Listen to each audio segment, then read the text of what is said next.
Yo, what's good? I'm Jay, and in today's video, we're gonna be breaking down how to use Grime 808. If you stick around until the end of the video, you're gonna be a Grime god. I just told you who I thought I was, a god. Or at least, not as bad as you were before, hopefully. All right, so I'm gonna be breaking down the 3 main techniques I use when using Grime 808s. Let's get into it. Now for this first example, I'm gonna use the Dimension Grime from my drum kit.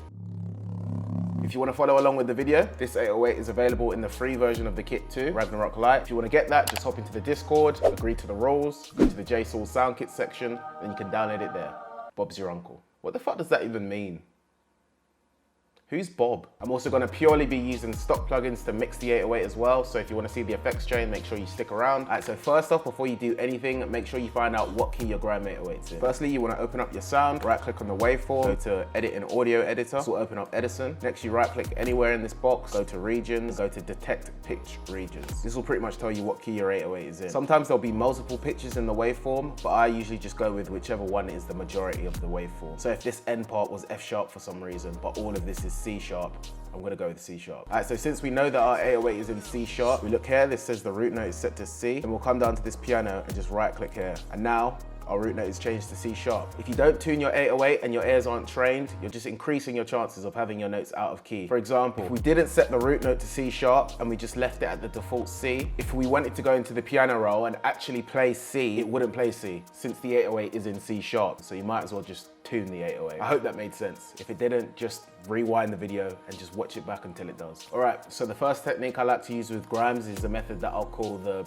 up, down. This is basically just the notes going up, then down, then up, then down. I like to approach these like I would if I was playing a top line on a melody. I only like to use them if it will actually complement the flow of the beat. That way you don't run the risk of overdoing it and just using them when you don't need to. Let me play the pattern that I came up with real quick and then I'll break it down for you.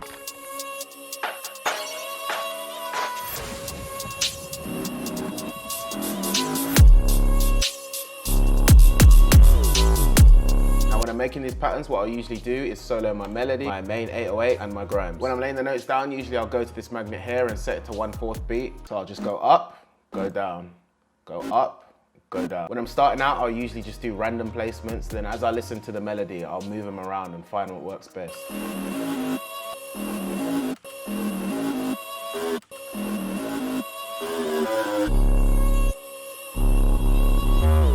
One thing to consider as well is that if you're using a load of Grime 808 notes, it's probably worth keeping your main 808 pattern quite simple. If I stretch my main 808 pattern out and I have all of this going on while I have my Grimes going, it's gonna sound terrible.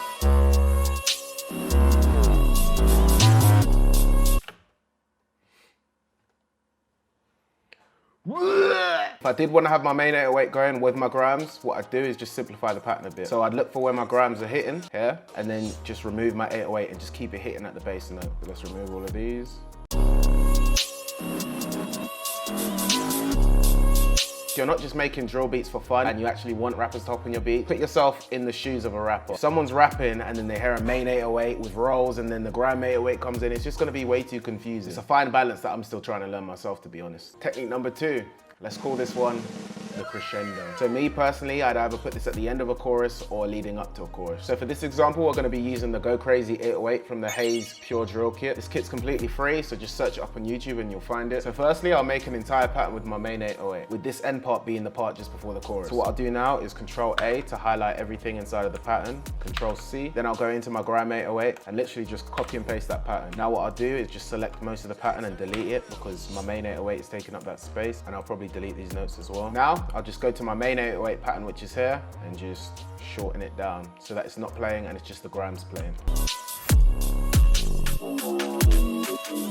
Or if you want, you can even keep the main 808 pattern and have it playing at the same time as the Grime. But just make sure you use an EQ to cut out the low end of the Grimes, otherwise it's gonna clash with the main 808. Technique number 3, let's just call this one complementary Grimes. Let's take a look at this beat that lxbmadeit did the drums on.